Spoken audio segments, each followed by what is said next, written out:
तेरी वफा का सिला हर हाल में देंगे, खुदा भी मांगे इस दिल को तो टाल देंगे। अगर दिल ने कहा कि तुम बेवफा हो तो इस दिल को भी सीने से निकाल देंगे। नमस्कार दोस्तों, आज हम लोग 12th इंग्लिश के पोएम सेक्शन का जो है एक बहुत ही शानदार चैप्टर पढ़ने जा रहे हैं और वो कौन सा है? वो है द सोल्जर। ठीक है, जो लिखा गया है किसके द्वारा? जो लिखा गया है रूपर्ट ब्रूक के द्वारा। ठीक है, तो सबसे पहले हम लोग जो है द सोल्जर पोएम पढ़ेंगे सारा कुछ। ठीक है, और उसके बाद जो है हम लोग रूपर्ट ब्रूक के बारे में जो है जानेंगे। ठीक है, और उसके बाद फिर ऑब्जेक्टिव्स होगा और फिर समरी होगा और जो जो एग्जाम लेवल का आवश्यक होता है, ठीक है, वो सारा कुछ जो है धीरे धीरे हम लोग कवर करेंगे।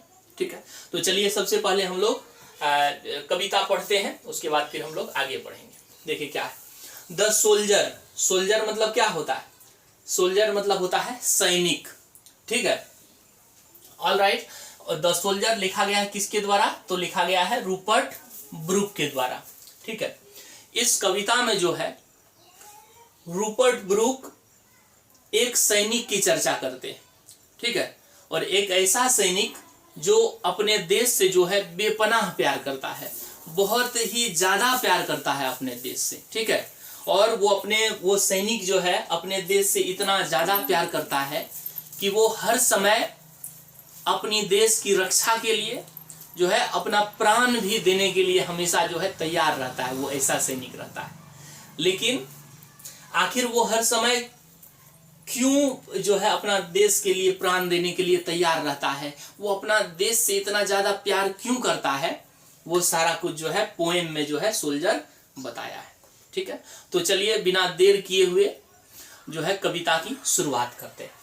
ठीक है, तो जब कोई भी सोल्जर बनता है, सैनिक बनता है, तो जिस देश का, जैसे हमारे भारत देश का सैनिक है, तो जरूरी नहीं कि भारत देश के बॉर्डर का ही रक्षा करेगा। ठीक है, तो कई बार जो है ऐसा भी होता है कि हमारे जो मित्र देश हैं, जिस देश से हमारी मित्रता है, ठीक है, अगर उसे कभी सोल्जर की आवश्यकता है तो वो सरकार से, हमारे भारत सरकार से डिमांड करेंगे कि जो है हम पर इस तरह का संकट है तो हमें कुछ सोल्जर्स चाहिए, तो वो भारत सरकार जो है यहाँ से सोल्जर्स भेज सकते हैं। ठीक है, अपने मित्र राष्ट्रों की सेफ्टी के लिए। और उसी तरह से अगर जो है भारत सरकार को कभी आवश्यकता है तो दूसरे देश से भी, मित्र देश से जो है सोल्जर मंगा सकते हैं। ठीक है, ऑल राइट। देखिए अब कविता की शुरुआत करते हैं, अब बढ़िया से आपको समझ में आएगा। देखिए क्या है, इफ आई शुड डाई। ठीक है, सोल्जर कहते हैं कि इफ आई शुड डाई, अगर युद्ध में लड़ते लड़ते मैं मर जाऊं, ठीक है, think only this of me, तो मेरे बारे में जो है इतना सा ही सोचना।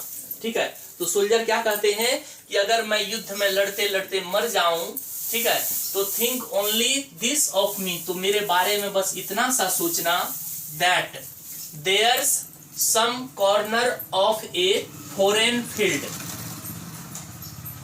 That is forever England. ठीक है, तो मुझे जहां कहीं भी दफनाया जाएगा, चाहे वो फॉरेन फील्ड ही क्यों ना हो। ठीक है, फॉरेन मतलब क्या होता है? विदेशी, विदेश है ना, फॉरेन फील्ड बने विदेशी भूमि। ठीक है, तो कभी क्या कहते हैं सोल्जर, क्या कहते हैं कि जब मेरी मृत्यु होगी, ठीक है, तो मेरे बारे में जो है इतना सा सोचना, है ना, कि there some corner of a foreign field, मुझे जहां कहीं भी दफनाया जाएगा, मेरा अंतिम संस्कार जहां भी होगा, चाहे वो देश कोई सा भी क्यों ना होगा, ठीक है, लेकिन वो क्या हो जाएगा? दैट इज फॉरएवर इंग्लैंड, वो जमीन, वो मिट्टी जहां पर जो है हमें दफनाया जाएगा, वो जमीन, वो मिट्टी हमेशा के लिए कहां की हो जाएगी?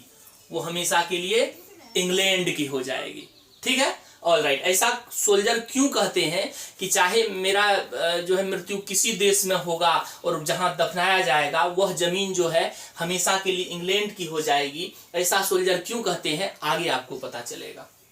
There shall be in that rich earth, है ना, वो कहते हैं, सोल्जर कहते हैं कि वो रिच अर्थ माने कोई अच्छी सी जमीन होगी, है ना, ए रिचर डस्ट कंसील्ड, है ना, डस्ट मतलब सोल्जर का शरीर यहाँ पर, ठीक है, सोल्जर अपने शरीर के बारे में बताता है यहाँ पर कि there shall be in that rich earth, वहां पर जो है बहुत अच्छी सी जमीन होगी, ए रिचर डस्ट कंसील्ड, जहां इस शरीर को जो है कंसील्ड माने छिपाना, है ना, जहां पर छिपाया जाएगा इस शरीर को, ठीक है। ऑल राइट, क्या देखिए, ए डस्ट होम इंग्लैंड बोर, ठीक है, ये डस्ट, यहां भी जो है डस्ट, डस्ट मतलब वैसे होता है धूल, ठीक है, लेकिन यहाँ डस्ट जो है सोल्जर जो है अपने शरीर के लिए यूज किया है, ठीक है। यह जो धूल है, या फिर कहते हैं कि ये डस्ट माने ये इंग्लैंड का धूल है, लेकिन ये शरीर है, लेकिन ये इंग्लैंड का धूल है। कभी ऐसा क्यों कहते हैं, आगे देखिए, ये डस्ट है ना, एक शरीर, हुम इंग्लैंड बोर, जिसे इंग्लैंड बोर माने इंग्लैंड ने पैदा किया है, ठीक है, शेप्ड, और इंग्लैंड में ही जो है इस शरीर को जो है आकार मिला है। सोल्जर अपने शरीर के बारे में कह रहा है कि जो है कि एक शरीर, हुम इंग्लैंड बोर, जिसे जो है इंग्लैंड ने पैदा किया है, शेप्ड, और इंग्लैंड ने ही इस शरीर को क्या किया है, शेप्ड माने आकार दिया है, ठीक है, मेड अवेयर, है ना, और इस शरीर में जो कुछ भी ज्ञान है ना, जो कुछ भी समझ है, वो सारा कुछ कहाँ मिला है, वो सब कुछ इंग्लैंड में ही मिला है ना। हर फ्लावर्स टू लव, है ना, और इस शरीर को जो है हर फ्लावर्स टू लव, इंग्लैंड के फूलों से ही प्यार मिला है, ठीक है। हर वेज टू रोम, और यह शरीर जो है ना, वेज माने रास्ता, है ना, यह शरीर जो है इंग्लैंड के रास्ता पर ही, रोम माने घूमना, यह शरीर इंग्लैंड के रास्ता पर ही क्या किया है, रोम किया है, माने घूमा है। ए बॉडी ऑफ इंग्लैंड्स, और यह पूरा शरीर जो है क्या है, इंग्लैंड की ही बनी हुई है। पूरा शरीर क्या चीज का बना हुआ है, इंग्लैंड का ही बना हुआ है ना। ब्रीदिंग इंग्लिश एयर, और यह शरीर जो है इंग्लैंड की हवा में ही सांस लिया है। ब्रीथ माने क्या होता है, सांस लेना, इंग्लिश एयर माने इंग्लैंड की हवा, ठीक है। तो यह शरीर जो है इंग्लैंड की हवा में ही क्या लिया है, सांस लिया है। वाश्ड बाय द रिवर्स, और यह शरीर वहीं के नदियों में जो है नहाया है। Blessed by suns of home, है ना, और यह शरीर जो है वहीं के सूरज को देखा है, ठीक है। ओवरऑल कवि सोल्जर जो है इसमें कह रहे हैं कि ये पूरा शरीर जो है इंग्लैंड ने ही पैदा किया है, वहीं पर आकार मिला है इसे, यह वहीं पर ज्ञान मिला है, वहीं के फूलों से प्यार मिला है, वहीं के रास्ते पर घूमा है ना, वहीं के हवा में सांस लिया है, ठीक है, वहीं के नदियों में नहाया है, वहीं के सूरज को देखा है ना, और ब्रीदिंग इंग्लिश एयर, और मतलब अंग्रेजी वहीं के जो है हवा में सांस लिया है। इसी वजह से क्या कहते हैं कवि कि ये बॉडी ऑफ इंग्लैंड, ये पूरा शरीर जो है इंग्लैंड का ही बना हुआ है, ये पूरा शरीर इंग्लैंड का ही क्या है, डस्ट है, मतलब धूल है। इसी वजह से ये शरीर चाहे कोई देश में भी क्यों ना दफनाया जाएगा, लेकिन जहां पर दफनाया जाएगा वह जमीन, वह मिट्टी जो है हमेशा के लिए कहाँ का हो जाएगा, इंग्लैंड का हो जाएगा, क्योंकि ये धूल है इंग्लैंड का, और जहां पर भी इसको रखोगे उतना दूर का जमीन जो है क्या हो जाएगा, इंग्लैंड का ही हो जाएगा। इसी वजह से सोल्जर ऊपर में कहते थे क्या, कि जहां कहीं भी इस शरीर को जो है दफनाया जाएगा वह जो है जमीन हमेशा के लिए कहाँ का हो जाएगा, इंग्लैंड का हो जाएगा, चाहे वो देश कोई सा भी क्यों ना हो। चलिए अब अगले स्टेंजा में देखते हैं क्या है, मरने के बाद जो है क्या स्थिति होगा, और सोल्जर अगर मर जाएगा, ठीक है, और उसके बाद जो है मरने के बाद वो अपने देश के बारे में, अपने इंग्लैंड के बारे में जो है क्या सोचेगा, अब जो है वो बताते हैं। And think this heart all evil shed away, है ना, जब हम मर जाएंगे, मतलब इस दुनिया को छोड़कर चले जाएंगे, तो एंड थिंक, तो मेरे बारे में बस इतना सा सोचना, दिस हर्ट, इस दिल से, ऑल इविल सेड अवे मतलब मिट जाना, खत्म हो जाना, तो इस दिल से सारी बुराइयां जो है मिट गई है। A pulse in the eternal mind, eternal होता है शाश्वत, जो कभी खत्म ना हो। A pulse in the eternal mind no less gives somewhere back the thoughts by England given, है ना। और यहाँ पर जो है सोल्जर कहते हैं कि जब मैं इस दुनिया को छोड़कर चला जाऊंगा तो मेरे बारे में बस इतना सा समझना कि मेरे दिल से जो है ऑल इविल सेड अवे, सारी बुराइयां जो है मिट गई है, ठीक है। और क्या कहते हैं, a pulse in the eternal mind no less gives somewhere back the thoughts by England given, है ना। जो है इसमें सोल्जर कहते हैं कि जब मैं इस दुनिया को छोड़कर चला जाऊंगा, ठीक है, मैं जन्नत चला जाऊंगा, स्वर्ग चला जाऊंगा, तो उसके बाद भी मुझे जो कुछ भी इंग्लैंड में मिला है वो सारी चीजों को क्या करूंगा, फिर से रिकॉल करूंगा, है ना, फिर से जो है उन्हें याद करूंगा। क्या क्या चीज को वो याद करेंगे, तो यहाँ पर देखिए, हर साइट्स एंड साउंड, है ना। हर साइट्स माने होता है दृश्य या नजारे बोलते हैं उसको, है ना। इंग्लैंड के नजारे को और वहां के साउंड माने आवाज को याद करूंगा, ठीक है। ड्रीम्स हैप्पी एज हर डे, और वहां के खुशनुमे सपने जो हमने देखे थे हम उसे याद करेंगे, ठीक है। एंड लाफ्टर, और वो हंसी लर्न ऑफ फ्रेंड्स जो हमने दोस्तों से सीखी थी इंग्लैंड में उसे याद करूंगा। एंड जेंटलनेस, और वो शालीनता, वो भद्रता, वो सब कुछ को जो है याद करूंगा। इन हर्ट्स एट पीस, है ना। और मेरे दिल में जो सुकून मिला था, मेरे दिल में जो शांति मिली थी इंग्लैंड में, वो सारी चीजों को मैं जो है वहां पर याद करूंगा। अंडर एन इंग्लिश हेवन, है ना।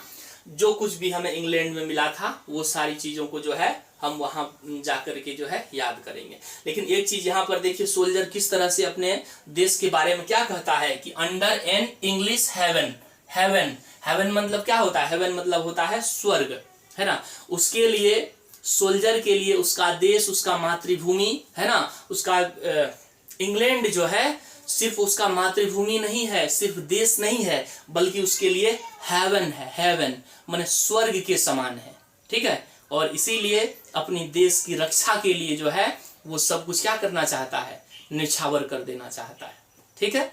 ऑल राइट, तो पहला स्टेंजा में क्या पढ़े हम लोग कि कभी जो है सोल्जर कहते हैं कि जो है मुझे जहां कहीं भी दफनाया जाएगा वह जमीन, वह मिट्टी जो है हमेशा के लिए कहाँ की हो जाएगी, हमेशा के लिए इंग्लैंड की हो जाएगी। क्यों हो जाएगी, क्योंकि पूरा शरीर जो है इंग्लैंड का ही बना हुआ है, इंग्लैंड का ही कण है, इसी वजह से जहां जाएगा वो जो है हमेशा के लिए इंग्लैंड का हो जाएगा।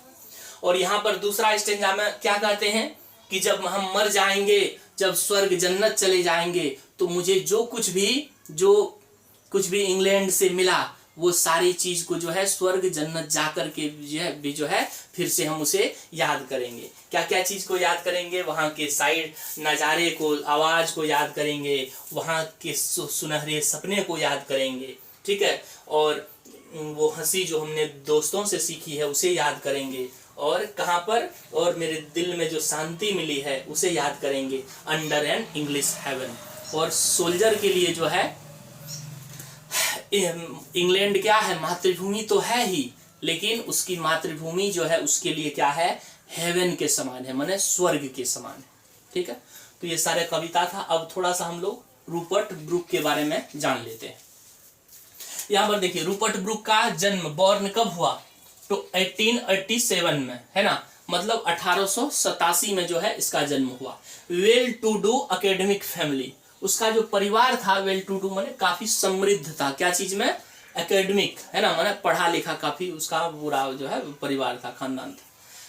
His father was house master at Rugby school, उसके पिताजी जो है रग्बी स्कूल में क्या थे, तो हाउस मास्टर, है ना। हाउस मास्टर मतलब छात्रावास वगैरह उसका देख रेख करने वाला, उसी को क्या कहते हैं, हाउस मास्टर। तो उसके पिताजी क्या थे, तो हाउस मास्टर थे, कहाँ, रग्बी स्कूल में, ठीक है। ही स्टडाइड इन रग्बी स्कूल, और वो जो है रूपर्ट ब्रूक भी स्टडाइड, पढ़ा लिखा था शुरू में कहाँ पर, रग्बी स्कूल में, ठीक है। और बाद में वो कहाँ जाता है, तो किंग्स कॉलेज कैम्ब्रिज, बाद में वो किंग्स कॉलेज जाता है, ठीक है। लेकिन शुरू में जहां पर उसके पिताजी रहते थे रग्बी स्कूल में, वहीं पर जो है वो पढ़ता था। ही डाइड ऑफ सेप्टिकेमिया, और उसकी मृत्यु हो जाती है कौन सी बीमारी की वजह से, सेप्टिकेमिया नामक एक बीमारी की वजह से। कब, तो 1915 में, है ना, 1915 में। Rupert Brooke is remembered as a war poet. Rupert Brooke को जो है वार पोएट माने युद्ध पर आधारित कविता के रूप में जो है जाना जाता है। Who inspired patriotism in the first world war, जो है देशभक्ति की भावना को जगाया था। कब जगाया था? तो फर्स्ट वर्ल्ड वार मतलब पहला विश्व युद्ध जब हुआ था तो उसी में जो है उसकी बहुत सारी कविताएं आई थी, पेट्रियोटिज्म और जो है वो देशभक्ति की भावना को जो है जगाया था। ये सारा तो ये सारी कविताएं थी और जो है हमें उम्मीद है कि आप सब समझ चुके होंगे। ठीक है, और अब हम लोग जो है इसका ऑब्जेक्टिव्स की ओर रुख करते हैं। तो ऑब्जेक्टिव्स के लिए जो है इस वीडियो के कमेंट में जो है ऑब्जेक्टिव का लिंक दे दिए हैं, जाइए बढ़िया से देखिए और जो है शानदार प्रिपरेशन कीजिए। All the best.